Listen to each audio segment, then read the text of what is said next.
राधे राधे।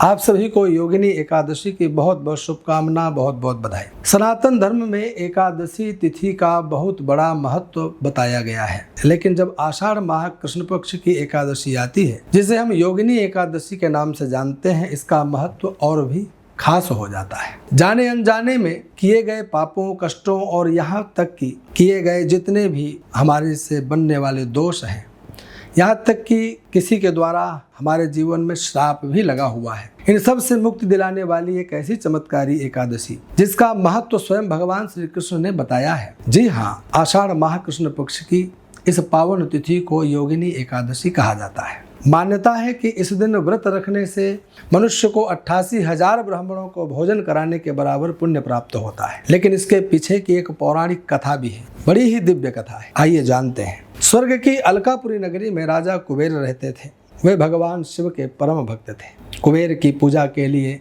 मानसरोवर से रोज सुंदर पुष्प लाने का काम हेममाली नाम का एक यक्ष किया करता था। हेममाली अपनी पत्नी विशालाक्षी से अगाध प्रेम करता था। एक दिन अपनी पत्नी के प्रेम पाश में वह ऐसा बंधा कि समय पर राजा कुबेर के लिए पूजन हेतु पुष्प लाना ही भूल गया। दोपहर हो गई, पूजा का समय बीतता गया। राजा कुबेर को क्रोध आया और वह लाल पीले हो गए।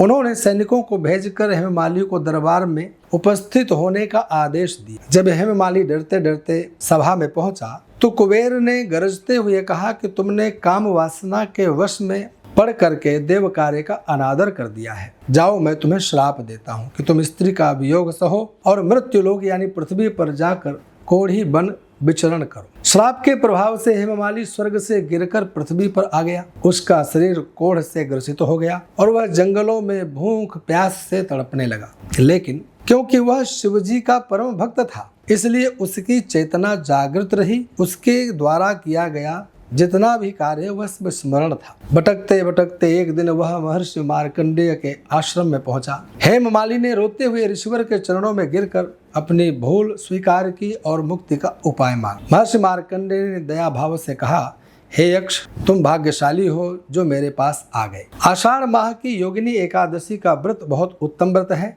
इसके पुण्य प्रभाव से तुम्हारे संपूर्ण पाप नष्ट हो सकते हैं। जाओ और तुम इसी एकादशी के व्रत करने का संकल्प करो। तुम्हारा पुराना स्वरूप भी तुम्हें वापस मिल जाएगा।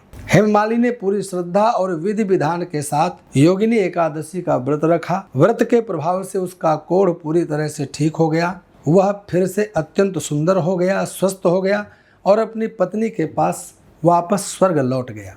देखिए, सनातन धर्म में योगिनी एकादशी का व्रत केवल एक कथा नहीं है, बल्कि इस बात का प्रतीक है कि सच्चे मन से की गई भक्ति आराधना बड़े बड़े पापों से भी प्रायश्चित करा देती है, बड़े बड़े कष्टों से भी मुक्ति दिला देती है। इस दिन भगवान श्री नारायण की पूजा अवश्य ही करें। पीले पुष्प, फल और तुलसी दल भगवान नारायण को अर्पित करें और आनंद पूर्वक दिन भर भगवान नारायण का नाम अवश्य लें। इस वर्ष यह एकादशी 10 जुलाई शुक्रवार को प्रातः 8:16 से प्रारंभ होगी और 11 जुलाई शनिवार को ब्रह्म मुहूर्त में यानी प्रातः 5:22 तक यह एकादशी चलेगी। अगर उदया तिथि की मान्यता के अनुसार हम देखें तो यह एकादशी हमें 10 जुलाई शुक्रवार को ही करनी चाहिए, क्योंकि 11 जुलाई को सूर्योदय के पहले ही एकादशी तिथि परिपूर्ण हो जाती है। इसलिए शुक्रवार 10 जुलाई को आप सभी इस योगिनी एकादशी का व्रत रखें और 11 जुलाई शनिवार को सुबह 7:15 से लेकर 9 बजे के मध्य व्रत का पारणा भी करें। ब्राह्मण गौ माता को जिमाएं, हवन करें और बड़ी श्रद्धा निष्ठा के साथ व्रत को परिपूर्ण करें। आप सभी को पुनः योगिनी एकादशी की बहुत बहुत शुभकामना। जय श्री राधे, जय श्री कृष्ण।